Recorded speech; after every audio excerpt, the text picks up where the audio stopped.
I'm gonna be real honest, I totally forgot that this was due today. I've been doing final stuff all weekend, so my brain's kind of fried. So for the 8 to 12 minute paper presentation, I will be starting now. So a brief research context and what questions did I want to ask about my chosen piece of Indigenous media. I mainly wanted to ask like what Indigenous media was, why it was created, who created it, what its uses are, and then like what Indigenous media is. I kind of wanted to go like really in depth with that and like kind of talk about the background about it, their struggles. I did touch on like some in-depth stories about that stuff, and that is pretty much what I wanted to ask. I write papers in terms of like I feel like I'm talking to someone, and some professors don't like that. In my opinion, I think that when I write papers that are talking like kind of to people, it helps readers become more engaged, especially readers that learn like me, who don't really learn from reading. So that's how I write papers. My research methods were a lot of Google Scholar. I do like using the regular like Google and like looking up my questions and seeing what people have to say and like reading the little short articles, because those don't take much time. But Google Scholar is a lot more in depth, and it can like almost trigger my brain that already has things that I want to talk about to go more in depth with them. So like if I were to look up what is Indigenous media, well, Google will give me a communication vehicle, but Google Scholar will give me a communication vehicle that a communication vehicle that allows Indigenous people to create freedom for themselves. Like it'll just give a broader definition, and it'll kind of trigger my brain to be like, oh, well then I can type that, and then I can type how that makes me feel, and then blah blah blah blah blah, and it just works a lot better. And I like it when professors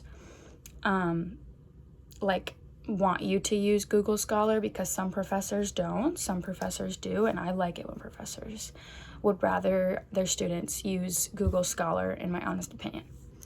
So the presentation of my research, I learned that, okay, back up. I didn't even know about Indigenous media. I didn't even know about Indigenous cultures. I really have been kept underground growing up. So like I didn't even know about racism until I was about 16 years old. And I was also homeschooled, so my parents kind of like pushed out of the way because they didn't want me to think like badly of other people, essentially. Which now I kind of see where they're coming from, but as a kid I'm like hearing about it, I'm like, why didn't you tell me about that? So I definitely learned about Indigenous people. I also learned how hard it is for them. It makes me sad that I will complain about little things. Like this week, I'm complaining because I have finals, and finals are hard. Nobody wants to do finals. However, I even have the opportunity to do finals. That is a huge thing. Those people, those kids that are around my age, they don't get that opportunity just right off the bat. Like for me, it's easy to get into college and it's easy to get into school. My kids probably won't have any problems getting into school because I'm white. Point blank, because I'm white and I live in South Dakota. So there's that. Future directions for research. I would say that the only thing that I think that I would need more direction on is time management. I will not lie, this class had a lot of like little things with it, which kind of surprised me, because I was like, okay, well this week we have this and this and this due, but next week we'll only have like a couple things due, so it's like kind of like messes with my head a little bit and gets me off track. I definitely need to like block off more time for projects like this. doing this type of research, though, I am quite proud of myself. I am more of a paper writer. I like writing papers more than I would like doing a math project, which I think a lot of people would agree with that, but I guess it kind of depends on what your interests are. So that's one thing that I would definitely kind of want to grasp more is managing my time and blocking off a couple hours every day for projects like this so I can give it even more effort. I personally, like, I will read my paper and I'm like, dang, you did pretty good. What recommendations do you have for future research? For future research, regardless of what it's on, I think that I would recommend to myself and to anyone else that is watching this to not freak yourself out. Don't freak yourself out. Take it like little bit by bit. So one thing that I learned in my Gen Ed English class at Northern was to write down the key points and then underneath bullet like just random ideas. Like for Indigenous, like for this paper, that's exactly what I did. Wrote down the questions that I wanted to ask and then like, what is Indigenous media? And I'd go, who started it? Why did it get started?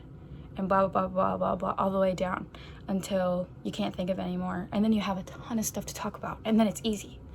It's literally all you have to do. I think the hardest part about writing papers is coming up with what you want to talk about, especially research papers.